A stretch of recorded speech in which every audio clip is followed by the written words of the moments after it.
We're gonna jump into Keyan's. That's all the top 5 stories this week. We're gonna jump into Keyan's picks. Keyan, your first pick was a strange moral relativism. Did I say that right? Relativism. Yeah. Free trade from Undisciplined. What's this? Yeah. So Undisciplined is writing about how there's some weird sentiment around free trade and the idea that free trade is always good, even if on the other side of the trade, someone is getting oppressed or abused by their government.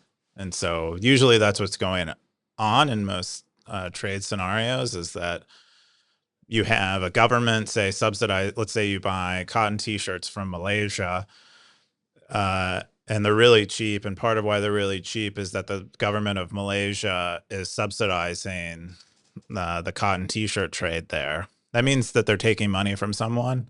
And so in that case, it's maybe we're calling it free trade, but it's not free to whoever is getting taxed to subsidize that industry.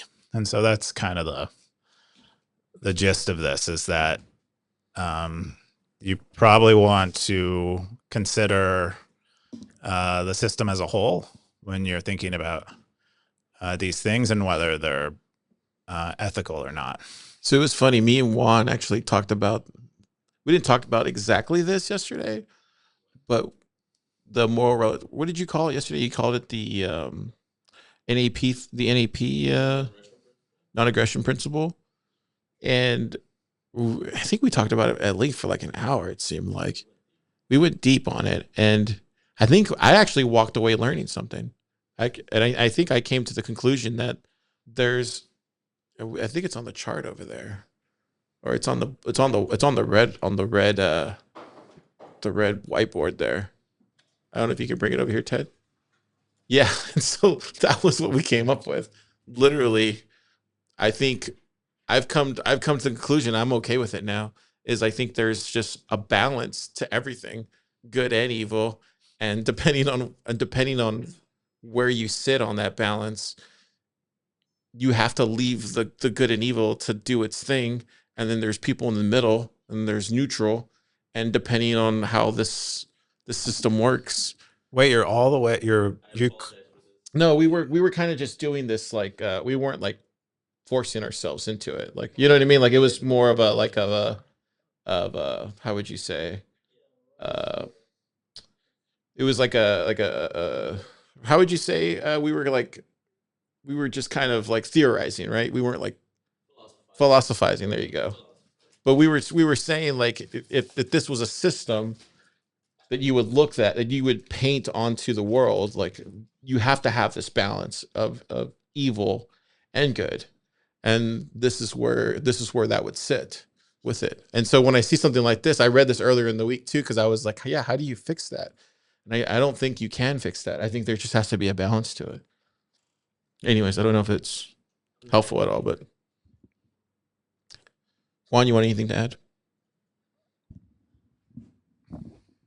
I mean, it's a pretty deep topic, but yeah, I don't really want to get into it. Wow. Okay. Well, I felt like I walked away learning something from that, because I always felt like this side was the only right side, but yesterday I walked around and I was like, actually, there's something to be said about people that do evil. Dennis like shocked. That's why I apologize. Wait. No, because if you didn't have people doing evil, then what would be the sense of people doing good? And in one sense, though, you would even say that people that do good, they can do evil inadvertently. I don't like this. I actually don't like this argument, because it's almost like saying if there weren't pink elephants, then gray elephants wouldn't exist. And I just don't. You don't need pink elephants for gray elephants to exist. You don't need. Yes. Let me give you an example, though. They're just good. Let me give you an example. This is why I didn't want to get into it. Let me give you an example. So let's just say, hypothetically, you create something, right? That then you inadvertently do something that then triggers something else. It's what Einstein did when he created the E equals MC, and then he inadvertently created the means for the atom bomb. Right. He wasn't trying to create the atom bomb. he inadvertently was just trying to just create theoretical whatever physics. Mm-hmm. And so you could say he was doing something good for the species. And that's where I've come to realize, like, there's just always going to be people that are going to take advantage of good people doing good things for their own evil. Yeah. That's what I'm trying to say. Oh, yeah. Yeah, I don't know if it came Well, there out will wrong. be the world like pink elephants exist if that's evil in my metaphor. Yeah, they exist. That's what I'm trying to say. And yeah, but I don't know. I think I can't. I think you can get rid of them though. Like if we had the option to, I mean, if we had the option to, I would safely say let's get rid of evil. I don't think wouldn't be worried about the consequences of evil being gone. But there's always gonna be there's always gonna be an Oppenheimer that's gonna come and say, I will build that bomb for you. Right? Like there's always gonna be somebody like that will say, I will build that bomb for you, and then go. In reality, yes. Yeah. But there's a balance to that, right? So let's hear what Juan has to say about. So I agree. I'm on the side of evil is bad, and if we can get rid of it, that'd be good, you know? But there's been some statistical analysis on like the game theory of this, so to speak. And so the way they frame it is say, well, you have entities that collaborate, and if they collaborate, they both get 1 point each or 3 points each, right? But and there's also entities that steal, like they play nice at first and then they steal. And if they steal, then the thief gets 2 points, and the collaborative entity loses, gets no points, right? And so you can sort of now model the sort of morality based on like a point system. Mm-hmm. And what happens is basically there's certain game theory strategies around this, but the bottom line is cooperative strategies create a bunch of wealth and they expand very rapidly, but then they expand so rapidly that eventually the predator class has a lot of food. And so then they start eating and like basically scamming, and then they start reproducing, and then they eventually take over and they can like overrun societies until there's not much left to eat.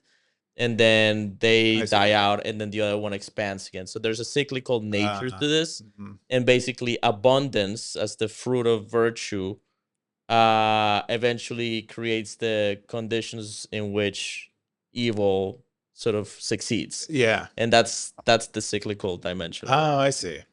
That makes a lot of sense. Anyway, Good job, Juan. Yesterday we were talking about it. I was like, I like this. Like, it's not that I wasn't gonna like it, but I was like, I was like, man, I actually walked away learning something where before I might have been like, no, I don't want to believe this, Mm-hmm. But it was actually a really good conversation. I appreciate that. Yeah, it was a good jam. Cool. Do you guys have any thoughts? I feel like we haven't heard from y'all over there on that side. I want to drop just a name here. Yeah, go for it.